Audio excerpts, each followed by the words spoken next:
de persona a persona por las microgotas respiratorias, ¿verdad? Ya eso está establecido. Otras meningitis pueden provocarse por traumatismo, por cirugía, pero son otras bacterias. Pero cuando es el meningococo, es por las gotas de saliva de persona a persona. Okay. Es una infección bacteriana potencialmente letal.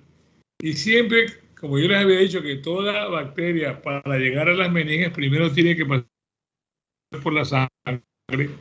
El meningococo también tiene que pasar por la sangre. Entonces la primera etapa, que es el paso del meningococo por la sangre, se llama meningocosemia, ¿ya? Y después viene, cuando ya llega la meningitis, se llama meningitis meningocócica. O sea, primero se manifiesta como meningocosemia o ya luego se manifiesta como meningitis meningocócica. Meningocosemia, el meningococo está solo en la sangre. Meningitis meningocócica, el meningococo ya llegó a las meninges, ¿ya? Ahí está la historia cuando fue descrita por primera vez en un brote epidémico que hubo en Ginebra, en Suiza, hace tantos años, a principios del siglo antepasado. El agente causal, ya saben ustedes, de la meningitis meningocócica, entonces es el meningococo o Neisseria meningitis, ¿ya? Bien, el periodo de incubación de la meningitis meningocócica es variable, puede ser de 2 a 10 días, pero el promedio es de 3 a 4 días. Siempre en el inicio hay una diferencia entre los niños mayores de 2 años y adultos. En esos niños y adultos es igual, súbito, con cefalea intensa, fiebre alta y vómitos, que son los síntomas iniciales, ¿ya? Entonces miren ustedes que la fiebre vamos anotando que la fiebre es un síntoma obligatorio, fiebre alta, que también cursa con cefalea, ¿no? Y vómitos como síntomas iniciales. El vómito suele ser sin náusea, de repente un vómito espontáneo, sin náusea, ¿ya? Pero en los niños neonatos, en los niños lactantes, los síntomas son variables y poco marcados, ¿ya? Muy bien. Ahora, en el periodo clínico de la meningitis meningocócica pueden estar todos los síntomas clásicos conocidos o la mayoría. Depende de cada caso, ¿ya? Ahora, también hay que considerar el periodo infeccioso, que es el periodo durante el cual un ser humano puede transmitir el meningococo a otro ser humano. Entonces, una persona es infecciosa, o sea que puede transmitir a otro ser humano, mientras los meningococos estén presentes en su saliva, en sus secreciones orales, en sus secreciones nasales, e incluso hasta 24 horas después de haber iniciado el tratamiento efectivo, todavía es infeccioso. Pregunta de examen que está más durita allí, ¿ya? Ahora, lógicamente, como toda enfermedad infecciosa, el cuadro clínico va a ser variado dependiendo de la condición física y la condición inmunológica, la inmunocompetencia de cada persona. Y así pues puede ser a veces solo una fiebre transitoria con una bacteriemia normal, una bacteria en la sangre, o también puede ser una enfermedad fulminante y fatal dentro de las primeras horas del inicio. O sea, siempre es así, ¿no? Hay formas leves, transitorias, a veces inaparentes, una simple bacteriemia que no da ni fiebre, y otras veces, en el caso de la meningitis meningocócica, puede ser una enfermedad fulminante que lo mata a uno desde en las primeras horas desde que se inicia, ¿ya? Felizmente, esas formas fulminantes letales son poco frecuentes, ¿ya? La mayoría son, aunque sí hay formas letales, un porcentaje más o menos, pero la mayoría son moderadas y tratadas, aunque toda meningitis, no se olviden, sin tratamiento es potencialmente mortal. Toda meningitis, sin tratamiento. E incluso ya les había dicho que hay casos que, aún con tratamiento, el paciente fallece. Todo eso depende de las condiciones del paciente. Aquí están los síntomas capitales. Los 3 primeros son síntomas que no pueden faltar. Si falta uno de esos síntomas, no es meningitis meningocócica, porque son obligatorios en el 100% de los casos para diagnosticar, que son la fiebre, la cefalea intensa y las petequias, ¿ya? Estas petequias no son realmente un rash, como es en el rash del dengue, el rash del chikungunya, del Zika. Estas son petequias o sea, microhemorragias bajo la piel, ¿ya? También puede haber escalofríos en un 75% de los pacientes, pero miren, no es en todos. Por la rigidez de nuca también en un 75%, pero no es en todos. Y así mismo artralgias e incluso diarreas, ya como síntomas que pueden presentarse o no en los pacientes. Pero los tres capitales son los tres primeros. La fiebre, cefalea y las petequias, que algunos lo llaman rash, porque es como una erupción, pero en realidad no es un rash, parece rash. Bien.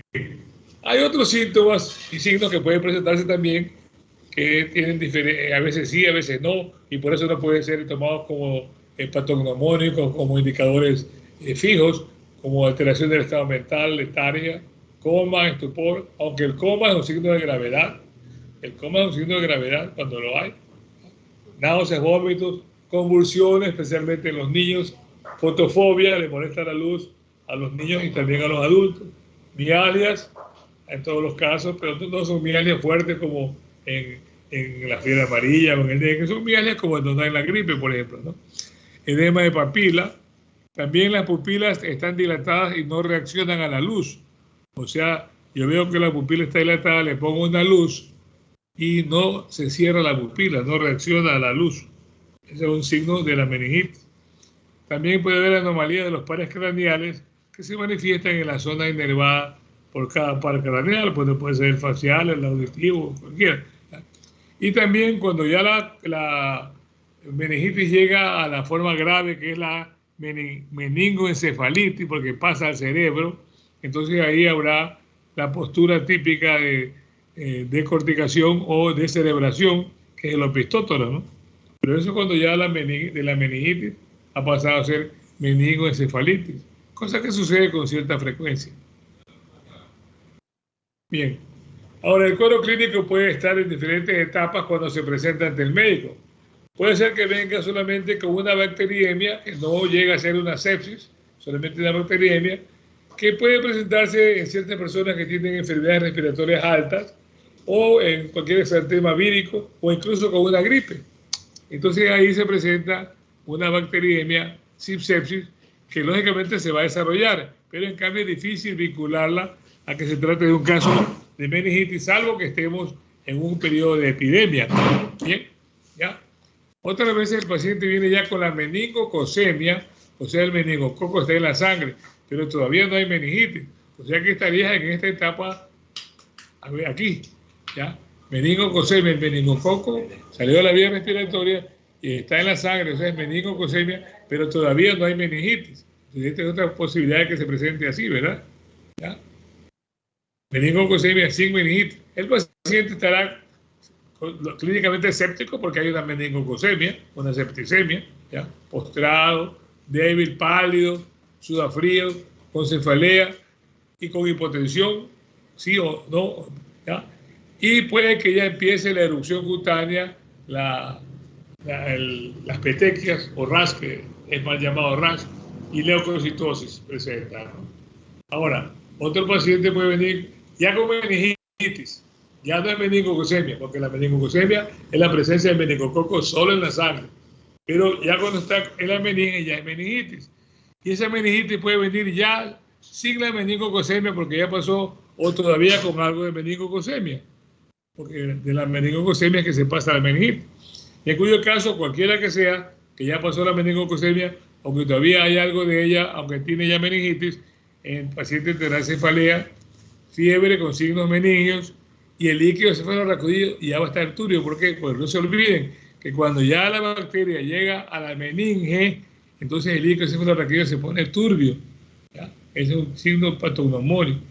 Y el estado sensorial puede estar entre alerta o obnubilado, pero los reflejos tendinosos normales no están alterados, están bien. Ahora, cuando ya llega un paciente con un cuadro de meningoencefalitis, entonces estará obnubilado profundamente o con coma incluso, con signos meningios de los conocidos y lógicamente también el líquido cefalorraquídeo turbio. Ahora, los reflejos tendinosos superficiales y profundos pueden estar ausentes o pueden estar hiperactivos, en cuyo caso eso es patológico. Y aparte de eso, ese signo patológico de ausencia de reflejos tendinosos superficiales profundos o hiperacción de los mismos, también el paciente va a presentar ya, cuando hay meningoencefalitis, va a presentar reflejos patológicos presentes. O sea, por ejemplo, el signo o el reflejo de Kernig, ¿ya?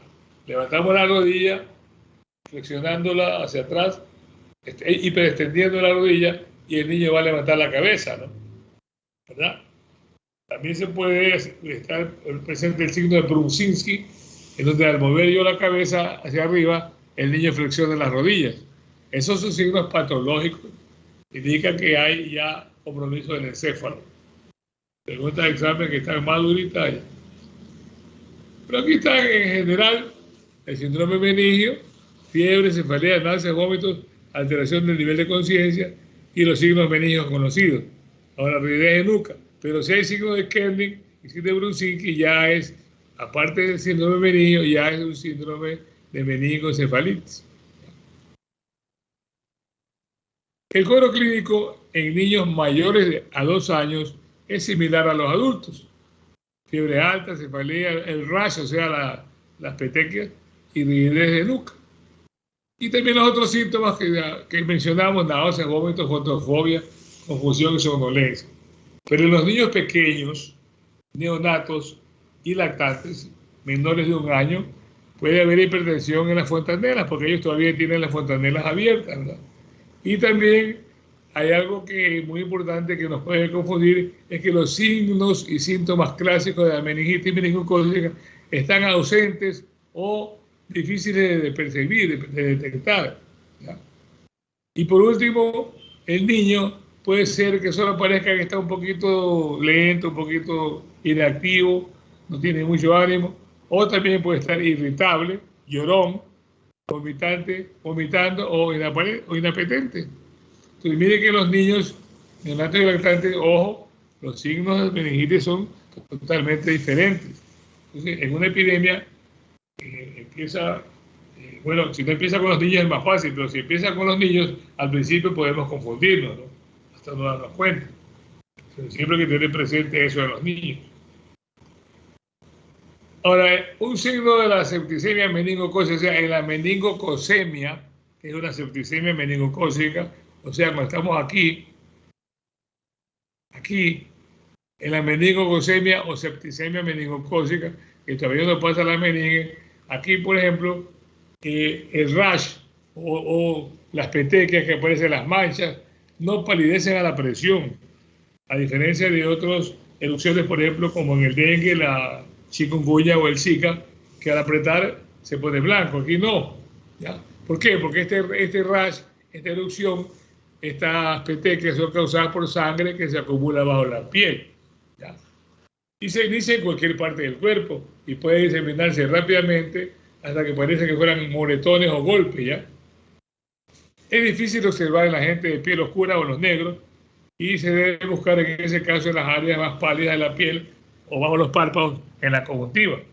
Ahora hay un test que se llama el test del vaso, que se usa un vaso transparente para poder ver si al oprimir, en vez de usar el dedo para oprimir la petequia o el rash, lo oprimo con el vaso para ver a través del vaso transparente si blanquea, si desaparece o no.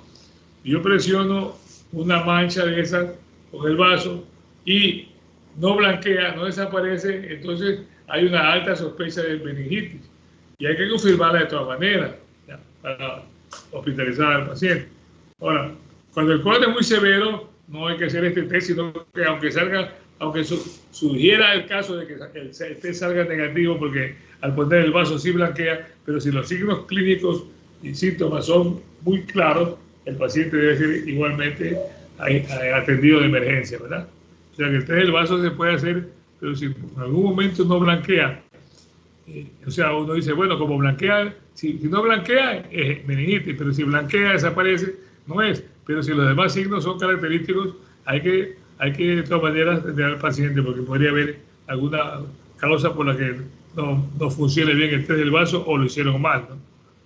Este es un niño que tiene una retracción de la nuca, retracción de la cabeza, perdón, con rigidez de nuca, ¿ya? Síntoma meningio típico.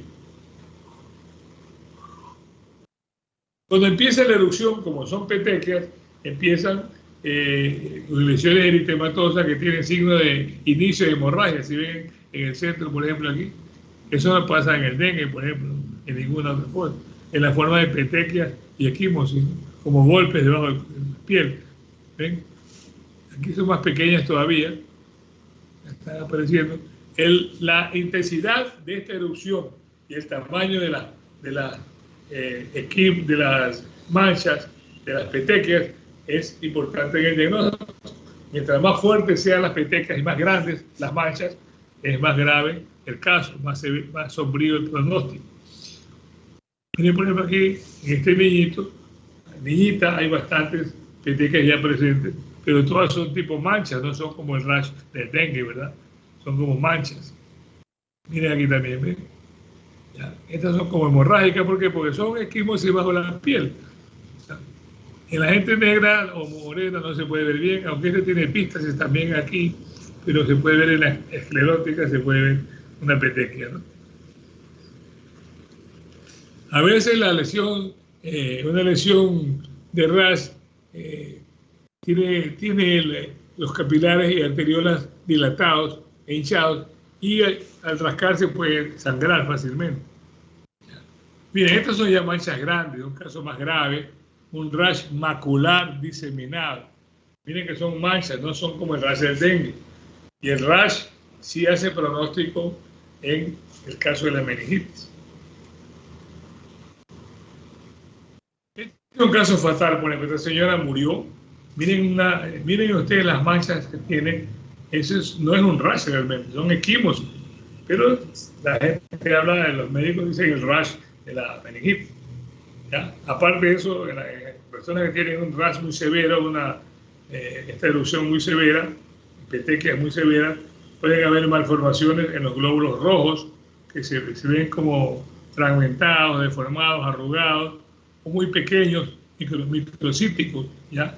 O en forma de casco, como ven este que está aquí, el casco de alemán. ¿Ven? Bien. Ahora, cuando la meningococemia, o sea, antes de ir a las meninges, el meningococo está en la sangre. Cuando la meningocemia es muy severa, fulminante, puede presentarse el síndrome que se conoce como Waterhouse-Friedrichsen, síndrome de Waterhouse-Friedrichsen, que es una hemorragia realmente de las glándulas suprarrenales, ¿ya? Fulminante, por una meningococemia fulminante, o una septicemia meningocócica, que es lo mismo, fulminante, con insuficiencia circulatoria, shock y muerte, ¿ya? Ahora, aquí también la densidad del rash depende de la velocidad de la evolución. Cuando el rash se presenta rápidamente, quiere decir que la meningococemia está diseminándose rápidamente y hay que pensar que puede pasar este síndrome que puede llevar incluso a la necrosis de las glándulas suprarrenales, como ven aquí en esta necropsia, ¿ya? Ha habido el síndrome de Waterhouse-Friedrichsen con hemorragia de las suprarrenales por septicemia muy fuerte, una meningococemia muy alta, ¿ya? Fulminante, ¿ya? Son insuficiencia circulatoria, shock y la muerte del paciente. No olvidarse que el síndrome de Waterhouse-Friedrichsen se ve en la meningococemia antes de que llegue a las meninges el meningococo. Una meningococemia fulminante. Miren este caso. Este es un caso impresionante de el rash o las petequias. Son enormes. Eso es un pronóstico de muerte segura. Pero no se murió. Y quedó fue con hay necrosis ya de la piel ahí, fue con unas cicatrices muy marcadas, como ven a la derecha. ¿Ya? A veces pasa así, siempre. Hay otros que con poco y nada se mueren y otros que resisten y pueden sobrevivir aunque queden con esas deformaciones ahí. También hay otras secuelas que pueden ser como estrabismo concéntrico, iriociclítico, deformación de la pupila, o una conjuntivitis que sea posterior a la meningitis, una conjuntivitis con iriociclitis, afección del iris y de la pupila, que puede evolucionar a panoftalmitis, o sea, una oftalmitis en general, todo el ojo inflamado, y ceguera permanente, ¿no? Miren que hay secuelas muy fuertes aquí. Cuando hay ya paso al encéfalo, habrá pues la descerebración y el opistótonos, que es la pose característica que indica descerebración. Especialmente los niños es muy marcado, porque se arquean, como son más flexibles, los niños se arquean más que los adultos. En las formas que no son tan graves, o pasado ya la fase tardía de la enfermedad, pueden haber depósitos de complejos inmunes, o sea, antígenos anticuerpos, que se depositan en diferentes partes del cuerpo. A veces en las articulaciones grandes, como las rodillas, otras veces en el pericardio, en el endocardio. Pueden haber pericarditis, miocarditis, endocarditis, pero son asépticas, o sea, no tienen bacterias, son solamente inflamatorias, porque ya esto es incluso durante el tratamiento o después del tratamiento que se presenta esto. O sea, ya la bacteria ha sido eliminada. Después de presentarse esto, que no tiene mayores consecuencias. El diagnóstico de la meningitis se basa pues, en la historia clínica bien hecha, un examen clínico así mismo muy bien hecho en busca de los síntomas y signos clásicos y los exámenes complementarios. En el examen clínico hay que confirmar que se trata de síndrome meningio febril, fiebre alta, 39 a 40 grados, de inicio agudo, ¿ya? Que cursa con, ustedes saben, los síntomas capitales que son la fiebre, la cefalea, y si está en la fase de meningocosemia, habrá también ese rash, esas petequias, ¿no? Las petequias, ¿ya? Si es el caso así, entonces hay que buscar los signos de gravedad. ¿Cuáles son los signos de gravedad? El síndrome meningio, la púrpura, ¿ya? Esas lesiones grandes, que se forman en la piel, esas manchas grandes, el colapso circulatorio y el coma profundo que lleva a la muerte ya a la persona. También, si no hay signo de gravedad, buscar signos neurológicos asociados, ya les dije yo, esos reflejos patógenos, ¿ya? O la ausencia o exacerbación de los reflejos normales, superficiales o profundos. También un examen pulmonar, a ver si no hay un foco pulmonar. No se olviden que el neumococo está apareciendo con bastante frecuencia como agente etiológico de la meningitis. Ver si no hay un foco pulmonar o foco cardíaco, también a veces las bacterias de una pericarditis pueden causar también una meningitis. Pero ahí no sería por el meningococo, sino algo secundario o solamente inflamación secular. Es bueno hacer un examen otorrinolaringológico y dental para ver si la puerta de entrada es la vía respiratoria, porque el meningococo no se olvida que está en las vías respiratorias. Pero ahí, esa no sería la puerta de entrada, sino la fuente de la infección. Y la puerta de entrada es cómo llega a la meninge. La puerta de entrada a la meninge es la circulación y el líquido cefalorraquídeo. Pero si yo tengo un problema de la garganta, esa es la fuente de donde sale la bacteria. Pero bueno, se considera también puerta de entrada, no hay problema. El examen complementario más importante es la punción lumbar. Y hay que hacerla lo más rápido posible, salvo que haya signos de focalización, por ejemplo, si la tomografía axial, una tomografía axial computarizada cerebral previa, ¿ya? Que me sirva para descartar que no hay hipertensión endocraniana. Porque cuando hay hipertensión endocraniana, al sacar el líquido cefalorraquídeo para hacer la punción lumbar, en la punción lumbar yo puedo descomprimir bruscamente el cerebro. También se puede hacer hemocultivos, muestreo de cualquier puerta de entrada posible, hemograma, fórmula, ionograma, glicemia, función renal, hemostasia, cómo están las funciones de coagulación, la PCR, o sea, pero no la PCR de la reacción en cadena de polimerasa, sino la proteína C reactiva que nos indica el grado de inflamación que puede haber en las meninges, ¿no? También el rayo X del tórax, por ejemplo, para ver cómo está el corazón, etcétera, electrocardiograma, espirometría, cualquiera se puede hacer, ¿no? Fondo de ojo es un valor relativo, no es muy, salvo que haya una hemorragia evidente en el ojo, pero no es muy, es un valor relativo, no tiene mucho valor diagnóstico. Entonces, sí es importante estudiar el líquido cefalorraquídeo, su composición bioquímica y también su composición celular, o el contenido de proteínas, glucosa, etcétera, ¿no? ¿Ya? Y la microbiología tratar de ver qué bacteria es la que está en el líquido cefalorraquídeo, haciendo un diagnóstico directo que me permita verla, ponerle una placa y teñirla, o diagnóstico indirecto que permita hacer pruebas serológicas también, para ver si hay anticuerpos contra la meningitis. Este que ven a la izquierda es el líquido cefalorraquídeo purulento, turbio, blanco casi. Y a la derecha, brotes hechos con ese líquido, donde se ven polimorfos nucleares llenos de diplococos gram negativos, que no son otra cosa que el meningococo, ¿no? Confirmado ahí que es meningococo. Acá también hay más, miren ustedes, se ve claramente que son pares, ¿ven? Son pares, diplococos gram negativos, son pares. Diplococos gram negativos, como están en la meninge, no puede ser otro que el meningococo, porque el otro diplococo gram negativo es el gonococo. Perdónenme un ratito, que alguien me llama afuera, un segundo.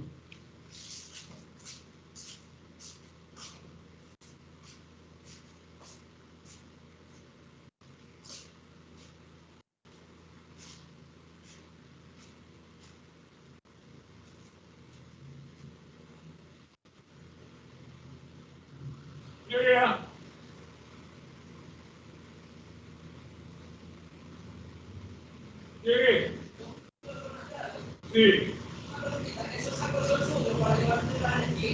¿Cuál es?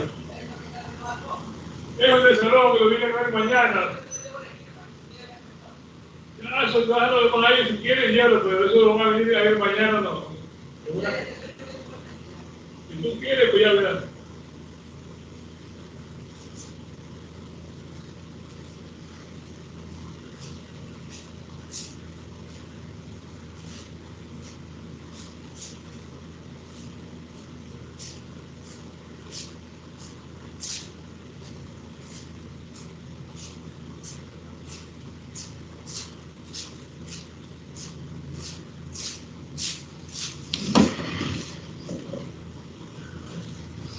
Bien, entonces aquí se estaría confirmando el diagnóstico al ver estos diplococos, ¿verdad? Gran negativos, parejas, grupos, en pares están, ¿ya? Esto aquí es una tablita que solamente le dejo para que ustedes tengan para su uso médico de la composición o el hallazgo que hay en el líquido cefalorraquídeo en las infecciones del sistema nervioso central, cuando son por virus, por bacterias o subagudas, ¿ya? Meningitis viral, bacteriana, subaguda, ¿ya?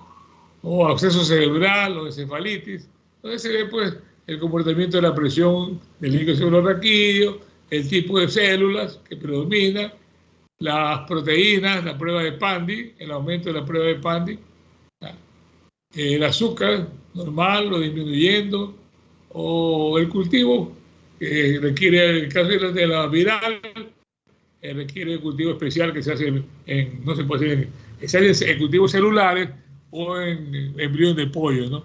Los otros se pueden hacer sí, en cultivos naturales, normales, para bacterias, ¿ya?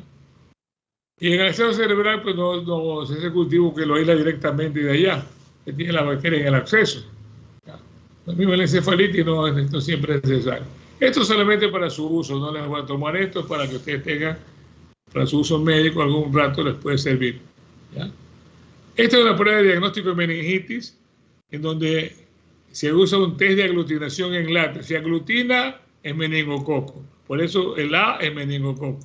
El B, el C no son. Y el D es el control negativo que se pone para estar seguro que se trata de pruebas negativas o positivas. El control negativo que trae todo examen de aglutinación. Este otro examen ya no se hace todavía, es muy bueno. La difusión en gel, pero ya no se hace porque hay técnicas más rápidas, más sofisticadas. Esto se hacía antes, ¿no? Las complicaciones de la meningitis son el acceso cerebral, la hipertensión intracraniana aguda, puede haber una hemorragia cerebral, accidente cerebrovascular, porque hay vasculitis, están inflamados los vasos, o también por tromboflebitis cerebral, convulsiones, choque séptico, ¿ya? O alteraciones en la secreción de la hormona adrenocortical y secuelas neuropsiquiátricas, como ya vimos, sordera en el niño, epilepsia, estrabismo, idiosinclitis, etcétera, ¿no? Muchas de las cuales incluso puede llegar a la ceguera, ¿no? El diferencial, pues, hay que diferenciar si es una meningitis no purulenta, en cuyo caso no es bacteriana, o si es purulenta, es bacteriana. Y también ver si no es una meningoencefalitis. La meningoencefalitis se la identifica porque hay los reflejos patógenos, ¿verdad? En la meningitis no hay patógenos todavía. También hay que diferenciar entre una hemorragia meningia de otra naturaleza, en donde el comienzo es súbito, explosivo, y además no hay fiebre. Cuando una hemorragia meningia es por meningitis, tiene que venir con el curso de la meningitis que incluye la fiebre, ¿verdad? Pero si solamente de repente una persona cae con hemorragia meningia, subaracnoidea, por ejemplo, pero de repente, explosivamente, sin antecedentes, sin síntomas previos y sin fiebre, entonces es una hemorragia que no tiene nada que ver con el meningococo. También un absceso cerebral, donde predominan signos de hipertensión endocraniana en los abscesos, por el tamaño mismo. Instalación, en cambio, del absceso se va instalando progresivamente, no aparece de repente, sino que va dando síntomas y signos días atrás, síntomas y signos que al principio son leves y que se van agudizando, ¿ya? El síndrome meningio ahí estará muy moderado o estará ausente porque no es meningitis, ¿ya? O también hay que diferenciar en los casos de pacientes con SIDA, en donde la toxoplasmosis cerebral, que es realmente una encefalitis toxoplásmica, puede simular una meningoencefalitis también. Pero ahí está el antecedente de que el paciente tiene SIDA, pues, ¿no? Entonces quiere decir que este es un dato que siempre hay que verificarlo. Esto aquí no, porque son características de las diferentes bacterias que también no sé si les puse esto, esto es bacteriología, las características de las bacterias que pueden causar, ya le dije, cualquier bacteria puede causar meningitis, pero meningitis meningocócica es por la vía aérea, los demás vienen por traumas, por cirugía, por lo que sea. El tratamiento farmacológico se da antibiótico terapia intravenosa desde la punción lumbar, ya se da enseguida, ¿no? Pero si la púrpura ya es fulminante, o sea, las manchas son enormes, hay que dar nomás, antes de hacer punción, se inicia el tratamiento, incluso sin hacer la punción. Ahora, cuando no hay signos de gravedad, en los niños mayores de 3 meses y en los adultos, se puede usar ceftriaxona o cefotaxima, o incluso la ciprofloxacina, que funciona muy bien, la ciprofloxacina. Cuando hay signos de gravedad en el niño, mejor es combinar, niños mayores de 3 meses, mejor es combinar cefalosporina de tercera generación, más amoxicilina, ahora con la amoxicilina más ácido clavulánico mejor, ¿ya? O en niños menores de 3 meses también cefalosporina de tercera generación, más amoxicilina, pero le agregamos de un aminoglucósido como amicacina, gentamicina, cualquiera de eso, ¿no? Y en los casos de púrpura fulminante, iniciar con amoxicilina 25 miligramos por kilo o ceftriaxona, y que se da en 50 miligramos por kilo en el niño a 1 gramo en el adulto. Pero ya para mí, en las pruebas la experiencia que he tenido, el mejor antibiótico es la ciprofloxacina. Creo que esta es la estándar internacional que se está usando, pero la ciprofloxacina es excelente. Esto de aquí, esto no importa, el signo de orientación, esto es para cada bacteria, ya les digo, para mí, cualquier bacteria causa meningitis, entonces identificar a la bacteria se verá por lo que se usa haciendo un antibiograma, ¿no? Pero la meningitis meningocócica no viene al caso aquí, porque esto es solamente aquí, que ya dijimos, ya vimos acá la terapia, pero los demás son para otro tipo de bacterias, ¿no? El tratamiento preventivo, asimismo, el mejor es la ciprofloxacina. Cuando hubo ese brote en la cárcel, que murieron presos y murieron otros presos en el hospital Bernaza, murieron, y también otros pacientes que se infectaron en el Bernaza, y un médico, un interno de la estatal, ¿ya? Pero ahí se cortó el brote con ciprofloxacina. A todos los familiares de los presos se les dio porque habían visitado a sus familias, se les dio y no hubo ningún caso. Pero también se puede usar rifampicina o espiramicina, cualquiera de esas, ¿no? Hay muchas drogas que se pueden usar. A veces hay vacunas, ¿ya? De los contactos cuando la cepa es la cepa A o la cepa C, porque no hay más vacunas que para esas dos cepas. En caso de neumococo, usar penicilina, aunque ahora les dije, el neumococo está mostrando cada vez más y más resistencia a la penicilina. En la gente que es empleuectomizada se puede vacunar cuando hay vacuna disponible. Pero la vacuna más es para la cepa A o C, que son las menos frecuentes. Para el hemófilos también, vacunación para hemófilos influenzae, la vacuna para la influenza. Y eso es todo de la parte de meningitis.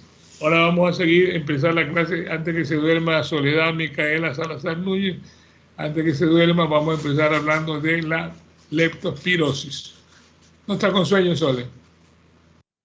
No. Bien.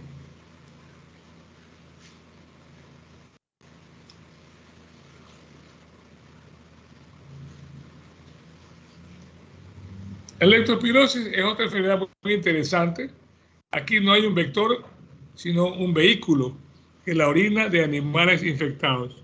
La leptospirosis existe en muchos animales, en sus túbulos renales, y se elimina por la orina. Y por eso la orina de estos animales contamina el suelo, el lodo, el agua también, y de esa manera contamina a otros animales y a los seres humanos.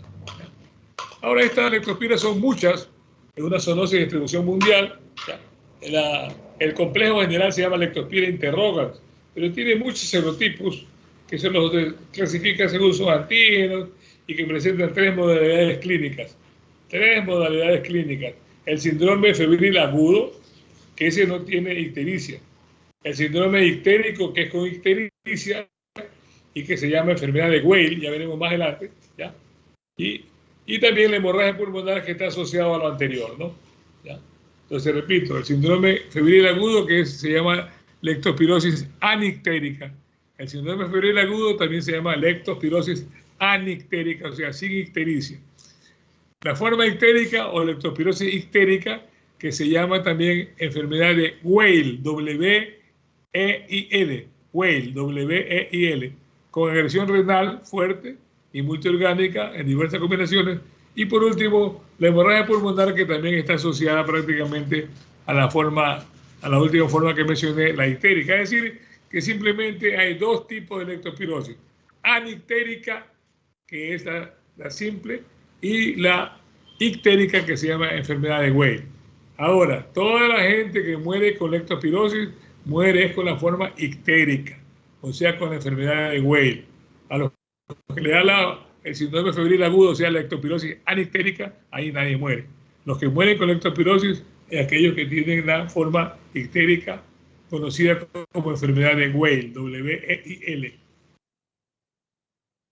Bien, entonces hay actualmente muchas variantes, cepas de leptospiras, ¿ya?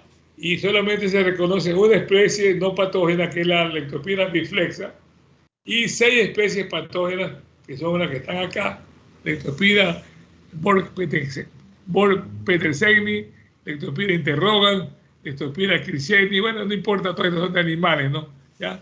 Y se subclasifican en varios serotipos. Aquí tenemos que nosotros preocuparnos de 3 leptospiras, hablando de leptospirosis en Ecuador: Leptospira canícola, Leptospira icterohemorrágica y Leptospira pomona.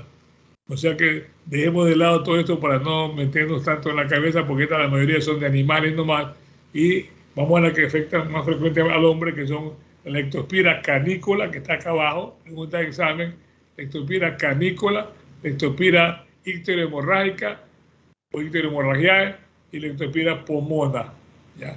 Las demás hay montones, hay como 170 serotipos, ¿ya? Los serotipos que nos interesan a nosotros son la Leptospira canícola, Leptospira icterohemorrágica o icterohemorragiae y Leptospira pomona. Esto de aquí es para recordarles cómo es la forma de la leptospira. Es como una espiral, porque son espiroquetas, ¿ves? Son espiroquetas, el tipo de bacterias que pertenecen a las espiroquetas. Esas son las leptospiras, ¿ya? Miren, ahora, tiene distribución mundial, pero su mayor impacto es en los trópicos. En los trópicos. Por ejemplo, en los trópicos hay un grave problema de salud pública en Sudamérica. Por ejemplo, en el Brasil, en la zona de Manaus, a las orillas del río Amazonas, hay tanta leptospirosis que se tuvo que construir un hospital solo para la leptospirosis. Un hospital que tiene 300 camas, ¿ya? Un hospital grande, pero solo es para la leptospirosis, un hospital de especialidad en leptospirosis, por la gran cantidad de casos que se presentan por allí, en la zona selvática, ¿no? Mucho contacto con orina de animales silvestres. Ahora, muchas veces ha pasado mal diagnosticada, ¿no? Así pasaba en Ecuador. Recién hace unos 30 años se le empezó a diagnosticar correctamente, pero al principio se le pasaba a los médicos, pensaban que era, cuando era la forma ictérica pensaban que era hepatitis, otras cosas, ¿no? Y pensaban que la gente moría de hepatitis y era por leptospirosis. Después ya, al mejorar los recursos diagnósticos, ya se puede hoy en día fácilmente diagnosticar, y también se mejoró el conocimiento clínico sobre esta enfermedad y el conocimiento epidemiológico también. Muchos países tienen programas de control de leptospirosis e informan, pero Ecuador no tiene, como siempre, ningún programa de ese aspecto, ¿no? De ese tipo, ¿ya? Ahora, ¿dónde están las leptospiras? Las leptospiras viven en los tubos renales de los mamíferos, ¿ya? Y por eso son eliminadas por orina. Hay muchos mamíferos que pueden portar leptospiras, unas 160 especies, pero lo que hay que acordarse es que los mamíferos más importantes como reservorios, o digamos los mejores reservorios de leptospira, son los roedores y los bovinos, o sea, las ratas, ratones y las vacas, chivos, borregos, todo eso, ¿ya? Entonces, ¿por qué? ¿Por qué son los mejores? Pregunta examen. Porque son los animales que tienen la orina más alcalina de todas. ¿Ya? Los herbívoros, bovinos y los roedores son los que tienen la orina más alcalina. Y la leptospira necesita una orina alcalina para reproducirse en los túbulos renales, si no, no se reproduce. Por eso, pregunta de examen, el ser humano no es buen reservorio. ¿El ser humano se enferma de leptospirosis? Sí. ¿Se puede morir de leptospirosis? Sí. Pero no es buen reservorio, no es contagioso casi, porque como nuestra orina es casi neutra, un pH casi neutro, entonces no hay alcalinidad suficiente para que se desarrolle la leptospira. De ahí, un solo mamífero puede, aunque algunas leptospiras están asociadas, por ejemplo, la leptospira icterohemorrágica está asociada a las ratas, pero porque se encontró en la rata gris, pero puede estar en cualquier animal. Lo mismo la leptospira canícula, se llama canícula porque se la encontró la primera vez en un perro, pero puede estar en cualquier animal. Entonces, una sola especie de mamífero, por ejemplo un perro, puede tener varias leptospiras. Y un solo tipo de leptospira puede estar en diferentes mamíferos, ¿ya? Entonces, el nombre es por lo que donde primero se la encontró, pero no quiere decir que es exclusiva del perro ni exclusiva de la rata, ¿no? Entonces, cualquier animal doméstico, silvestre o de granja puede ser reservorio, incluido el hombre, pero el hombre es mal reservorio. Ahí se pone bien claro, el hombre, el ser humano, es mal reservorio. ¿Cómo se infectan los animales? Siempre tiene que haber animales que tengan la leptospira en su túbulo renal.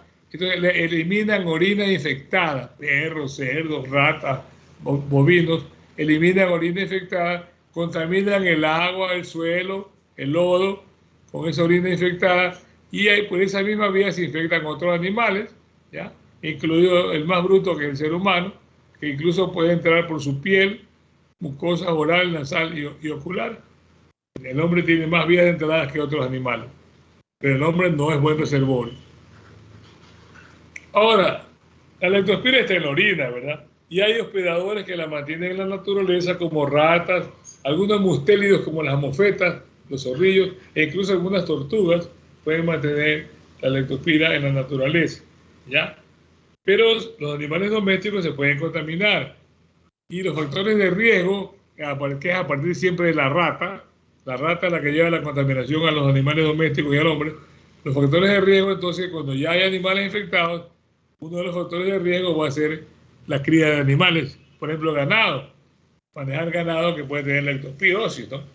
Actividades al aire libre que nos expone al agua, al lodo o a la tierra contaminada por la orina de animales silvestres. Trabajadores de las alcantarillas, por ejemplo en Guayaquil, las alcantarillas tienen muchas ratas grises, las Ratus norvegicus. Entonces esas alcantarillas están saturadas de orina de ratas. Y por eso cuando llueve y se rebosa, las calles se inundan, el agua entra a las alcantarillas y vuelve a salir, esa agua viene contaminada. Y ahí es que la gente que se saca los zapatos para cruzar la calle que está inundada, o a veces hasta niños hay que se salen a bañar en las calles inundadas, pueden infectarse. Los mineros también, que manejan aguas húmedas, tierra húmeda. Los veterinarios en su trabajo de manejar animales. Los militares por su permanencia muchas veces de entrenamiento en la selva. ¿Ya? Los agricultores y los pescadores también.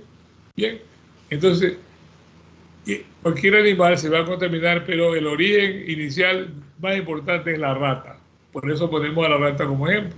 Y la contaminación es del agua, el suelo y los alimentos. Por aquí, por ejemplo, miren, el contacto con agua o tierra contaminada con lodo. Este hombre va caminando y delante de él viene un bovino arrastrando un arado, y los bovinos orinan a cada rato en el agua. Y ese hombre pasa, como orina el bovino, el hombre pasa justo detrás donde ha orinado. Y usted sabe que en el campo la gente siempre tiene lastimaduras en las piernas por rasguños, por picaduras de insectos, por hincadas, cortes, etcétera. Entonces, por esos lugares penetra fácilmente la leptospira al hombre, por la abrasión de la piel. O si se contamina las manos, después puede contaminarse la mucosa de los ojos, la boca, la nasofaringe y el esófago. ¿Ya? Esto, por ejemplo, se llama prurigo. El prurigo son las lesiones que se produce a la gente de tanto rascarse por picaduras de insectos. Entonces, ustedes saben que la picadura de los insectos produce la picazón que se llama, en términos médicos, se llama prurito. Pero el prurito, que es una picazón intensa, induce al rascado y la gente se rasca y se rasca con las manos sucias, las uñas largas, y se contamina las ronchas, las picaduras, y ahora pasa a ser prurigo. El prurigo son las lesiones de rascado contaminadas por el ser humano. O sea, el prurito produce prurigo. ¿Y cómo produce prurigo? Por el rascado que contamina las picaduras. Entonces, eso mucha gente del campo tiene, y esa es puerta de entrada para las leptospiras. Bueno, en la fisiopatología de la leptospirosis se puede decir que es bifásica, dos fases, ¿no? Primero la invasión, en la fase prodrómica, donde está en la sangre la bacteria, y produce una respuesta inflamatoria que libera mediadores proinflamatorios como el interferón, gamma, citocinas, etcétera, como cualquier infección, ¿verdad?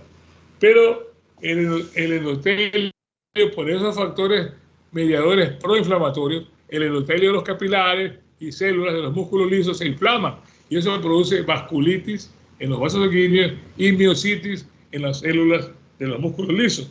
Por eso en la leptospirosis se presenta la mialgia más fuerte de todas, ¿ya? Por esos factores inflamatorios que se liberan y que afectan las células del músculo liso y el endotelio de los capilares. Entonces, repito, la mialgia que ya veremos que se produce en la leptospirosis es la más fuerte de todas. Primero la mialgia, después la del dengue, después la de la fiebre amarilla en orden de severidad, ¿ya? Incluso hay una correlación clínica con el inicio de la leptospirosis, la fase prodrómica, que la llaman síndrome gripal. El síndrome gripal previo a la leptospirosis es la misma leptospirosis inicial, ¿no? La ponía como síndrome febril agudo, mal denominado gripal. Ahora, en alguna segunda fase se forman inmunoglobulina M e inmunoglobulina E. Estos dos anticuerpos eliminan rápidamente la leptospira de la sangre, y las leptospiras van a desaparecer de la sangre en la primera semana, ¿ya? Y de los líquidos corporales también, de la sangre, incluso de la orina. Pero se refugian algunas leptospiras en los túbulos renales y se empiezan a eliminar por la orina. Y ahí es que los animales transmiten. Pero los seres humanos no somos buenos reservorios porque nuestra orina no se desarrolla porque no es alcalina, ¿ya? Ahora se forman complejos inmunes entre antígenos y anticuerpos que causan meningitis, causan uveitis, y también hay un lipopolisacárido bacteriano que se comporta como una endotoxina, pero no es una endotoxina, ya les explico adelante, pero se comporta como una endotoxina y es el responsable de la insuficiencia renal y los trastornos hepatocelulares. Aprovecho para decirles que la insuficiencia renal es la causa de muerte usual en la gente que desarrolla la leptospirosis ictérica, ¿ya? Que es la grave. Entonces, la insuficiencia renal es la causa de muerte más frecuente en la leptospirosis ictérica. La sobrecarga de bilirrubina y mioglobina que hay por los daños en el hígado y en los músculos, a su vez altera más la función de las células tubulares renales, ¿ya? Y también hay una toxina en la leptospira, que es una toxina glicoproteínica que estaría involucrada en la hemorragia pulmonar que puede presentarse. El resultado final en los casos graves es una falla multiorgánica y muerte. Pero repito, los casos graves son solamente en la leptospirosis ictérica, o sea, la que cursa con ictericia. La que no tiene ictericia, no. La leptospirosis ictérica, repito, también se llama enfermedad de Weil, W-E-I-L. Pregunta de examen que están pero más duritas. Aprendan de Soledad, que está que anota todo lo que ella oye y no se duerme. Ahora, en la patogénesis, miren, esto es importante. En la patogénesis de la leptospirosis no se conoce exactamente cuál es la patogénesis, o sea, cómo es que hace daño. Quizás la causa sea una toxina. Se cree que es una toxina. ¿Por qué? Porque en la pared celular de las leptospiras existe una sustancia similar a una endotoxina. Pero no es una endotoxina, ¿por qué? Porque carece de un componente que es obligatorio en toda endotoxina, que se llama ketodioxioctanoate, ¿ya?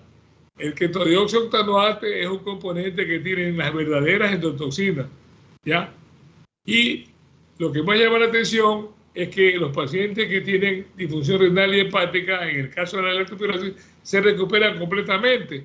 O sea que no hay daño con esta endotoxina, no hay daño estructural de los órganos, salvo en la enfermedad de Weil cuando hay insuficiencia renal. Pero esta sustancia que se comporta como una endotoxina, pero no es una endotoxina, esta sustancia está en la pared celular de la leptospira.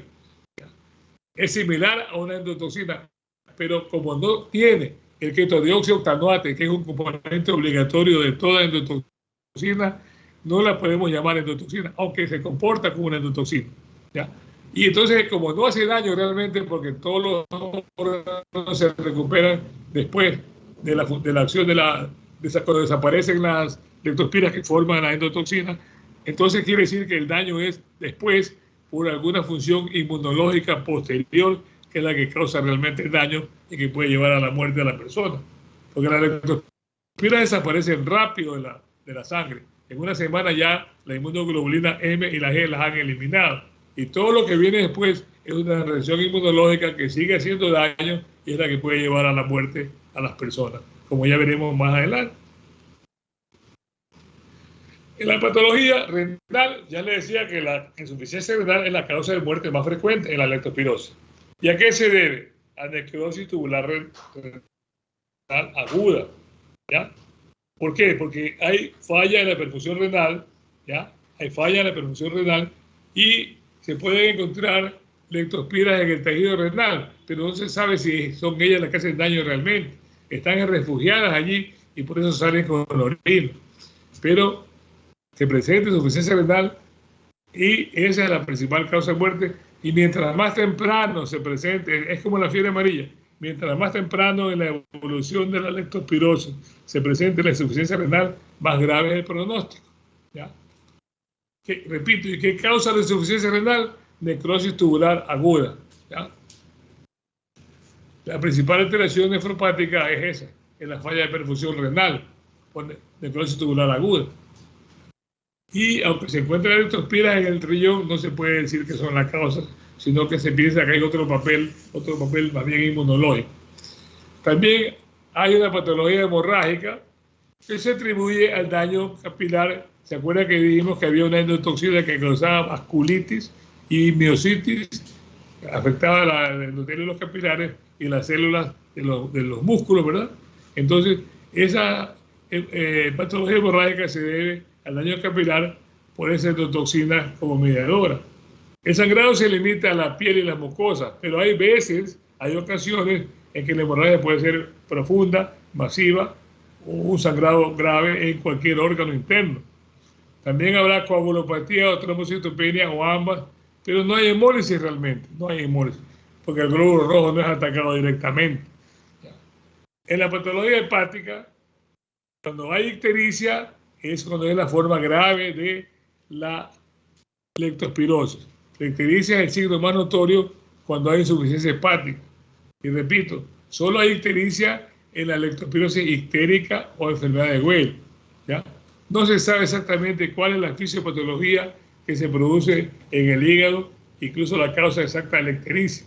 Lo que sí se sabe es que toda persona que muere con leptospirosis muere con la forma ictérica. Mire que no hay necrosis hepatocelular, ¿ya? Y el mayor daño hepático existe solamente cuando ya no hay leptospiras. Entonces, el daño hepático inicial no existe cuando están las leptospiras en el hígado. Más bien, cuando ya se fueron las leptospiras porque las eliminaron los anticuerpos, ahí puede haber un daño hepático, ¿ya?, en el parénquima. Entonces, por eso se piensa que la acción es por una toxina y no por la leptospira, porque la leptospira ya se fue. Pero como cuando está la leptospira en el riñón no hay daño, no hay necrosis hepatocelular, ¿ya? Y vemos que después el mayor daño hepático existe cuando ya no hay leptospiras en la sangre.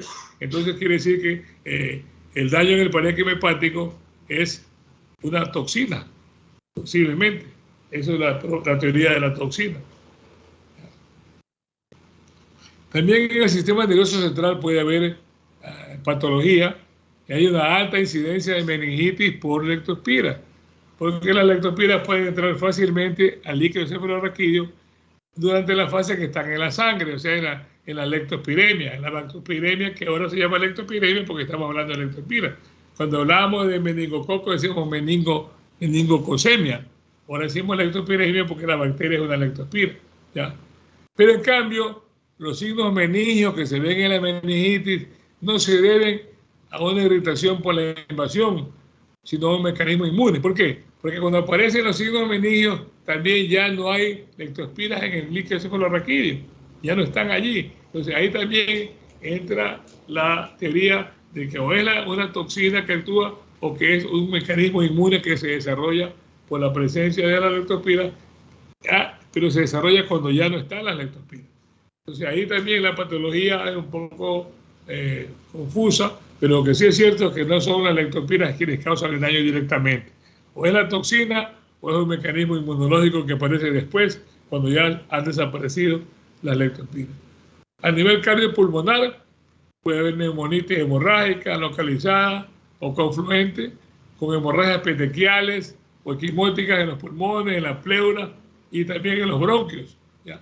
O miocarditis hemorrágica focal, asimismo por el daño capilar que mencionamos al principio, que produce esa endotoxina que afecta el endotelio de los capilares, produciendo vasculitis, ¿verdad? Ahora, si hay disfunción cardíaca, es causada mayormente por hipovolemia y desbalance hidroelectrolítico, ya como consecuencia general en la enfermedad. Ahora, a nivel muscular, aquí sí hay algo que no se puede discutir. La mialgia, sí, la mialgia, el dolor muscular, que es la mialgia más severa de todas las mialgias conocidas, es una mialgia típica que se presenta al inicio. Ojo, si la mialgia se presenta al inicio, se presenta cuando están las leptospiras, porque acuérdense que las leptospiras están en el cuerpo, en la sangre, una semana, 5 días, una semana. Entonces, si se presentan desde el principio, entonces sí, las mialgias son causadas por la presencia de la leptospira en los músculos. Y como dijimos que también forma una toxina que afecta a los músculos con mayor razón. Ahora, otra cosa, la mialgia ya desaparece cuando los anticuerpos suben y las bacterias, la leptospira desaparecen. O sea, no hay duda de que la mialgia es causada directamente por la presencia de leptospiras en los músculos, ¿ya? Esto pasa en la segunda semana de la enfermedad, ya no hay mialgia porque las bacterias ya desaparecieron, ¿ya?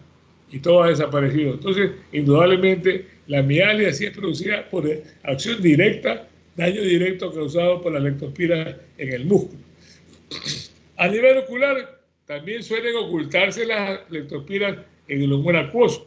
Son pocos los antibióticos que logran penetrar al ojo, ¿ya? El humor acuoso ocular protege a las leptospiras que entran a la cámara anterior del ojo y ahí pueden quedarse un largo tiempo, por meses. A pesar de que hay anticuerpos, no les llegan ni los anticuerpos ni los antibióticos, ¿ya? Por eso que ustedes saben que cuando hay infecciones oculares no se mandan antibióticos orales ni se mandan antibióticos intravenosos, lo que se manda es gotas que se van aplicando allí, o a veces hay que intervenir de alguna manera.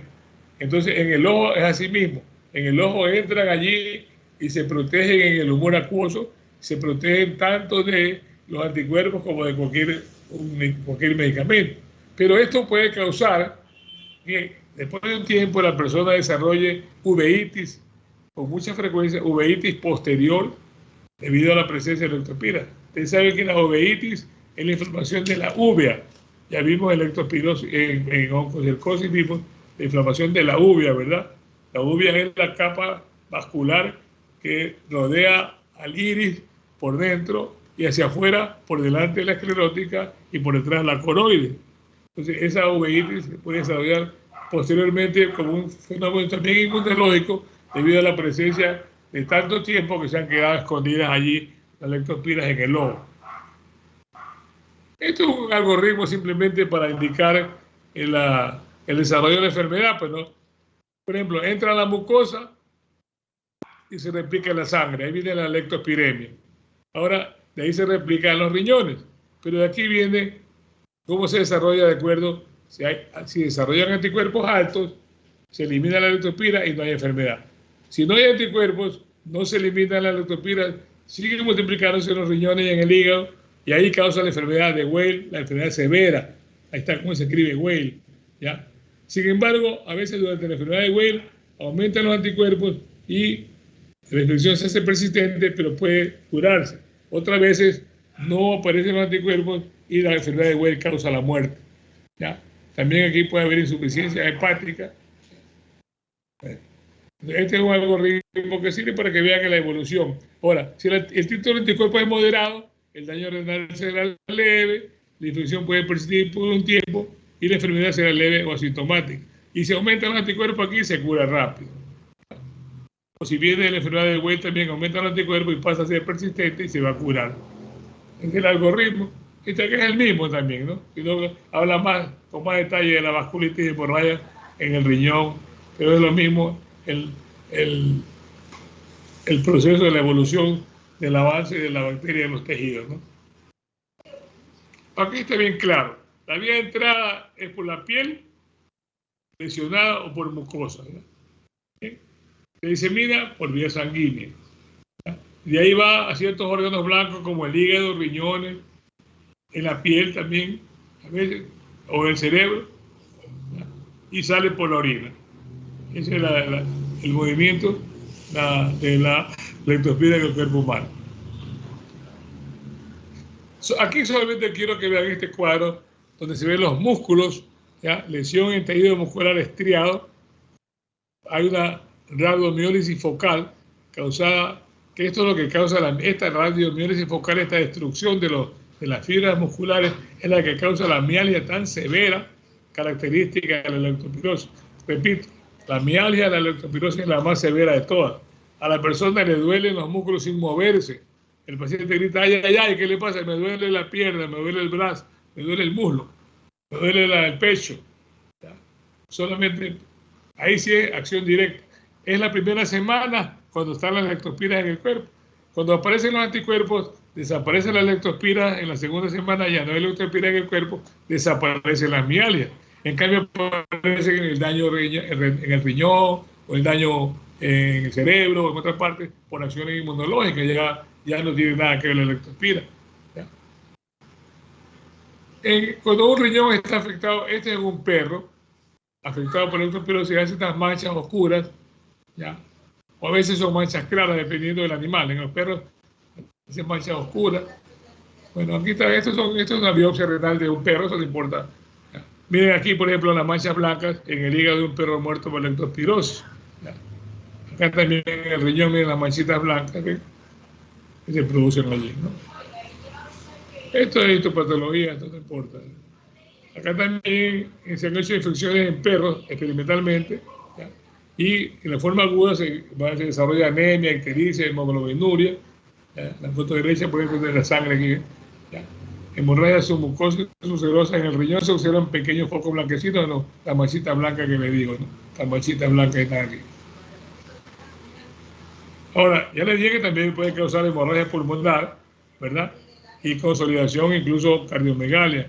Hablamos al principio de eso, que puede haber extensión hacia el corazón y hacia los pulmones, ¿verdad? Pero están asociados siempre a la leptospirosis ictérica, o sea, a la enfermedad de Weil, a la forma grave. Sin embargo, no es esta la causa de muerte. La causa de muerte de la enfermedad de Weil es la insuficiencia renal. ¿Ya? Miren, hemorragia pulmonar en la leptospirosis, los bronquios llenos de sangre, ¿sí ven? Esta persona que falleció, ¿ya? Ahora, vamos a la clínica. Hay que recalcar algo. Hay una cosa son las fases clínicas, atentos, atentos. Una cosa son las fases clínicas y otra cosa son las formas clínicas. Las formas clínicas ya lo vimos. Son la leptospirosis anictérica o febril simplemente y la leptospirosis ictérica o enfermedad de Weil, ¿verdad? Son dos formas clínicas. Pero las fases clínicas son tres. Y las fases clínicas se presentan en cualquiera de las formas clínicas, tanto en la leptospirosis, que no es grave, la anictérica, como en la grave, que es la ictérica o enfermedad de Weil. ¿Cuáles son las fases clínicas? La fase de incubación, ¿ya? La fase leptospirémica, en que la leptospira está en la sangre y que aparecen los síntomas agudos, ¿ya? Por ejemplo, la mialgia, la cefalea, la fiebre y todo, ¿ya? Y la fase inmune, cuando ya aparecieron los anticuerpos y ya no hay leptospiras. Y sin embargo, en esta fase inmune hay daños también, ¿ya? Y los síntomas iniciales pueden aparecer otra vez incluso, a pesar de que ya no hay leptospiras. Entonces, por eso que se piensa que es una endotoxina, por un lado la endotoxina que dejaron ellas, murieron las leptospiras, o se refugiaron en el riñón, o se refugiaron en el ojo, pero dejaron la endotoxina circulando, o reacciones inmunes del mismo cuerpo que causan el daño, ¿no? Entonces, por eso las fases son incubación, leptospirémica, que es la fase aguda, cuando hay fiebre, cuando está la mialgia, y luego la fase inmune, cuando ya aparecieron los anticuerpos y ya desaparecieron las leptospiras. ¿Ya? Incluso en esta fase inmune, cuando ya no hay leptospiras, los primeros síntomas de la fase leptospirémica pueden aparecer otra vez, otras veces no. Y repito, estas tres fases clínicas se cumplen en todas las formas clínicas de la leptospirosis, que son la ictérica y la anictérica. Estas son las formas clínicas, anictérica o ictérica, porque asintomática, hay formas asintomáticas, pero una forma asintomática no es clínica, porque la clínica es la presencia de signos y síntomas, ¿verdad? Entonces, no hay una fase asintomática como clínica, sino que es para indicar que mucha gente, miren, el 15 al 40% de la gente tiene una leptospirosis asintomática, o sea, no es clínica. La primera fase clínica es la anictérica, o sea, leptospirosis sin ictericia. Repito, anictérica o leptospirosis sin ictericia. Y la segunda forma clínica es la leptospirosis ictérica, o sea, con ictericia, que también se llama enfermedad de Weil, que se presenta felizmente en menos del 10% de los casos. Ojo, la enfermedad grave felizmente se presenta en el menos del 10% de los casos, o sea que la mayoría de los casos son de leptospirosis anictérica. También hay otra forma clínica que se puede clasificar como tal, que es la pediátrica, leptospirosis pediátrica de la infancia, que es totalmente diferente a la leptospirosis normal en los adultos. Entonces, la leptospirosis pediátrica es aparte, porque no es una forma clínica típica de la leptospirosis, que puede ser anictérica e ictérica. Bueno, ya veremos aparte. Entonces, la leptospirosis anictérica, o sea, cuando no hay ictericia, leptospirosis anictérica, cuando no hay ictericia, es de inicio brusco, con leptospiremia en la sangre, leptospira en la sangre, ¿no? Cefalea frontal, bitemporal, occipital, con fiebre alta, más de 40 grados, escalofríos, mialgia. La mialgia siempre empieza desde el inicio, no se olviden. La mialgia, pregunta el examen, que está presente en la leptospirosis desde el comienzo. En los muslos, en la espalda, en el abdomen.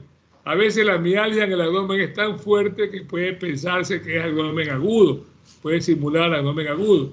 También la mialgia en el cuello puede causar rigidez de nuca, pero no es que no puede mover la nuca, sino que no la mueve porque le duele. Entonces la gente cree que tiene rigidez de nuca.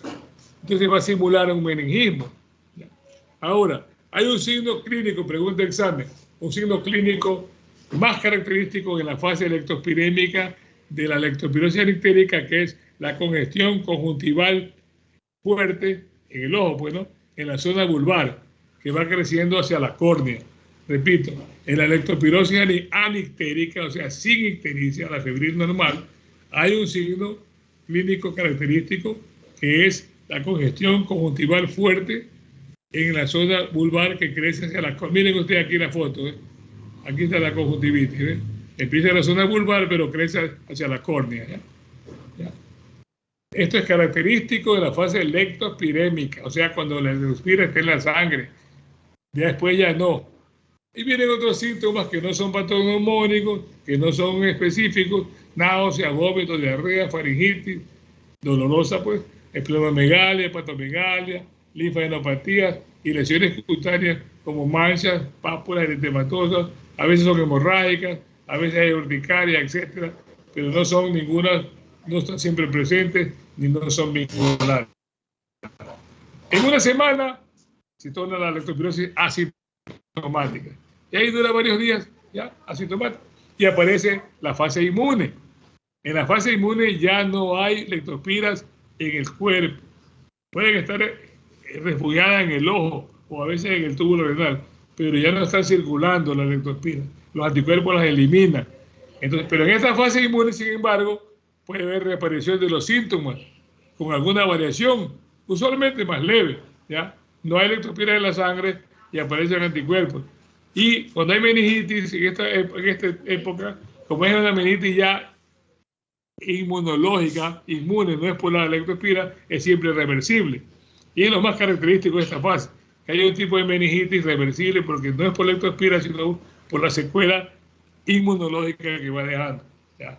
La uveitis también puede aparecer tardíamente, después de 4 o 8 meses aparece uveitis, ya les dije que es porque la leptospira se queda en la cámara anterior del ojo, ¿ya? Miren aquí, ¿ve? La bacteria puede estar presente por meses en el humor acuoso de la cámara anterior del ojo y en el 2% de los pacientes puede desarrollar inflamación crónica, uveitis. Dos patrones: la uveitis anterior, que es autolimitante, que se cura sola, ¿ya? Hay fotofobia, visión borrosa, y la uveitis posterior o panuveitis y mancha de algodón, que esa no se cura o es más difícil de curar porque puede causar incluso algo de ceguera, ¿ya? Porque está en la cámara posterior. Miren la congestión vulvar, ¿eh? Típica de la leptospirosis anictérica. La congestión vulvar, que es el signo típico, ¿no? Ven ustedes, ¿ya? Congestión vulvar. Ahora, vamos a la leptospirosis ictérica o grave, la enfermedad de Weil. El inicio es similar a la otra, a la anictérica. Los primeros signos y síntomas también. Pero aparece disfunción hepática, pero sin daño en el tejido. O sea, esa endotoxina que no hace daño, sin daño en el tejido. Solamente deja el hígado funciona mal, pero por eso causa ictericia, pero no hay daño en el tejido. Por eso es que no es la acción directa de la leptospira, sino de una endotoxina que al desaparecer, pues se mejora el órgano. Y habrá la ictericia que caracteriza a esta forma de leptospirosis que se llama enfermedad de Weil, que es la grave, la ictericia. Pero ojo, pregunta de examen, la intensidad de la ictericia no hace pronóstico. O sea que usted puede estar más amarillo que Barcelona y no se muere. Y puede estar con una ictericia leve nomás y se muere. O sea, la intensidad de la ictericia no hace pronóstico. Pero eso sí, todos los que mueren, mueren con ictericia. Porque los que mueren, mueren con la enfermedad de Weil, que es la leptospirosis ictérica. Pero la intensidad de la ictericia no hace pronóstico. No hay que asustarse porque está muy amarillo, ni confiarse porque no tiene mucha ictericia, ¿ya? Pueden haber hemorragias, tipo púrpura, petequias, epístasis, sangrado en las encías, hemoptisis, hemorragia. Como esta es ictérica y afecta al hígado, afecta a los factores de coagulación y puede causar estas hemorragias. A veces hemorragia subaracnoidea o intestinal, en cuyo caso la muerte es segura, ¿ya? Cuando hay hemorragia subaracnoidea o intestinal puede causar la muerte. Es muy raro, la mayoría muere con insuficiencia renal, pero puede pasar.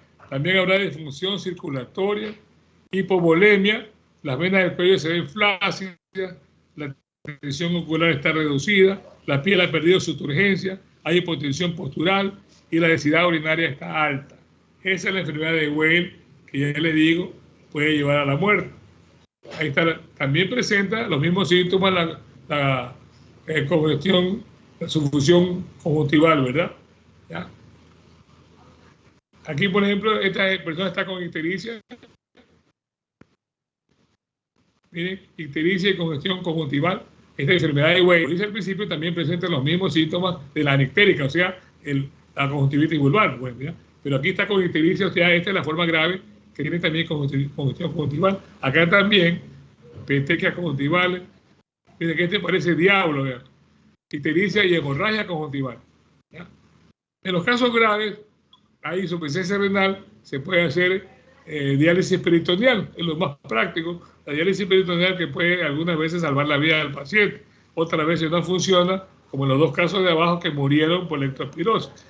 Aquí hay un caso grave que murió esta señora, no me acuerdo el nombre de la sala, qué sala era, bueno, esa señora había sangrado ya por la boca, porque había, pues, como ustedes saben, como estamos viendo aquí, hay hemorragia, ¿verdad? O el daño hepático, la disfunción hepática. Esta señora había sangrado por la boca, pero en el momento de morir, miren, sangró por el pezón, miren, murió y empezó a sangrar por el pezón. Algo raro. ¿Ya? Doctor, ahora, en los niños...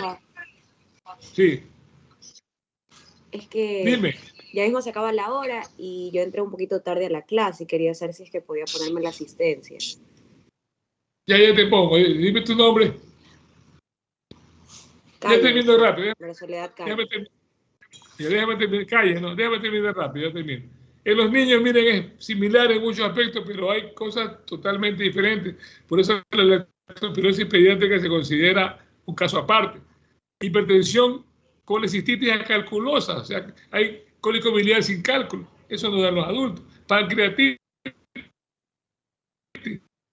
no dan los adultos. Dolores abdominales y lesiones cutáneas que pueden descamar o tornarse gangrenosas. Eso no pasa en los adultos. También pueden presentar complicaciones cardíacas y pulmonares en los niños. O sea, la leptospirosis infantil es totalmente diferente. No es muy frecuente, pocas veces causa la muerte, pero sí llama la atención el hecho hasta que haya pancreatitis, por ejemplo, ¿no? ¿Ya?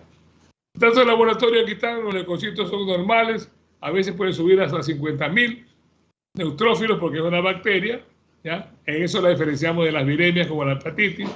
Anemia grave por hemólisis intravascular en los pacientes ictéricos. La bilirrubina sérica puede ser alta, 40 miligramos en casos graves, pero no se elevan las transaminasas porque la toxina no daña el tejido hepático, ya lo dijimos. Aparece el nitrógeno ureico en la sangre, más de 100 miligramos por decilitro, es por afección hepática y renal, ¿verdad? Y los tiempos de coagulación también se elevan, ¿ya? Y, ojo, me gusta el examen, siempre se produce elevación de la creatinfosfoquinasa por la destrucción de las células musculares en las mialgias. Eso es característico. Si no hay elevación de la creatinfosfoquinasa, no es leptospirosis. Eso se produce en la primera fase, en la primera semana, cuando hay las mialgias, y es por destrucción de las células musculares. Elevación de la creatinfosfoquinasa. El diagnóstico, pues, clínico, historia, sintomatología, evolución. A la semana en la sangre, por ejemplo, o por anticuerpos. Después de la primera semana ya no hay leptospira, hacemos serología, o en la orina después, pero en los seres humanos es difícil. Habría que inocular cobayos, es difícil. Pruebas serológicas también, ELISA, hemagglutinación, inmunofluorescencia, pero después aguda y conciencia. Y se puede aislar espiroquetas de la sangre o líquido seguro raquídeo, pero eso es posible solamente durante los primeros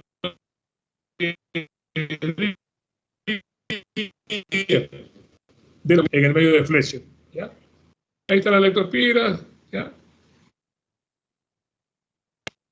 Bueno, eso les dejo para ustedes los diferentes tipos de ictericia que hay para que tengan para sus estudios, diferentes tipos de ictericia que hay, ¿ya? Aquí también el diagnóstico anatómico de la ictericia, esto es para ustedes, para su colección de datos, las ictericias infecciosas como son, ¿ya? El diagnóstico de ictericias, estudios de nivel 1, cómo se estudian las ictericias, todo eso no les voy a tomar, eso para ustedes que tengan. ¿Ya? Ahora, el diagnóstico diferencial, pues hay que diferenciarlo de la meningitis aséptica. En el caso de la grave, de la hepatitis viral, por ejemplo, evaluar los leucocitos, porque aquí los leucocitos no, en el código viral son los linfocitos, en cambio acá predominan los polimorfos nucleares. En la malaria por un frote, en la tifoidea también por la fórmula, ya la difusión, en la fiebre amarilla también las transaminasas se elevan, acá no se elevan, y además la fiebre amarilla es viral y la leptospirosis es bacteriana, la fórmula lo va a decir. Enfermedad de Kawasaki también, el síndrome de nódulo linfático en los niños, que se debe diferenciar en el caso de leptospirosis infantil, ¿ya? Hay estudios patológicos que se pueden hacer de diferentes tipos, ¿ya? Y el tratamiento es de sostén, todo lo que está aquí, vigilar electrolíticos, etcétera, etcétera, etcétera, ¿ya? Hemorragia oculta, transfusión sanguínea si es necesaria, vigilar el tiempo protrombina y los antibióticos que se usan. Mire que muchos funcionan muy bien, doxiciclina, penicilina, tetraciclina y otros. O sea que hay que hacer bien hecho el diagnóstico. Y no, ojo, pregunta de examen, lo último. Los antibióticos no son eficaces después de la primera semana. ¿Por qué? Porque ya no hay lectoespiras y los antibióticos no eliminan la toxina. Hay que darlos en los primeros 4 días por eso, para que funcione. No se olvide. Pregunta de examen. ¿Ya? Aquí el tratamiento está, es lo mismo que les he dicho, pero está ya, ¿cómo se llama? Especificado, pero aquí yo les tomo siempre los antibióticos en los nombres, el máximo la dosis inicial, pero nada más. Esto acá para que ustedes lo estudien y lo tengan también, ¿ya? Las medidas de control, bueno, todo esto, ahí nomás nos quedamos, estas son medidas de control, evitar pues la contaminación de la zona, o podemos seguir la próxima semana, pues un pedacito lo más que falta, la próxima clase, empezamos con medidas de control. Acuérdate, ¿quién está aquí encargada? Yo, doctor Isabela. Ya, acuérdate, Isabela, medidas de control, anota, medidas de control. ¿Ya? Ya, ahí nos quedamos. A ver, esa niña, ¿cuál es la niña Calle, no? Niña Calle. Yo también, doctor, por favor. Fernanda Mora. A ver, un ratito, ahí está. A ver, vamos en orden. Calle, ya está. ¿Quién más? Morán. Fernanda Mora. Ya, Fernanda Morán. ¿Quién más? Toledo. Velasco. Bien, no hay nadie más. Yo sí estoy. ¿Cuál eres tú? Velasco. Ya. Eres melexista, hablas muy bajito, porque estás todavía agobiado por la pérdida con Independiente del Valle, estás hablando bajito. Bueno, ahí te pongo asistencia, ya hijo. Bien, entonces no está Toledo, ¿no? Ya. Eso es todo, damas y caballeros. Acuérdate, Isabela, de nos quedamos. Hasta luego, hasta luego. Hasta luego. Gracias, Doctor. Soledad. Soledad es la que más apunta. Toma nota, gracias por tu interés en la cátedra, hijita. Chao, chao con todo, un abrazo, pasen bien. Chao, doctor, gracias. Igual, doctor.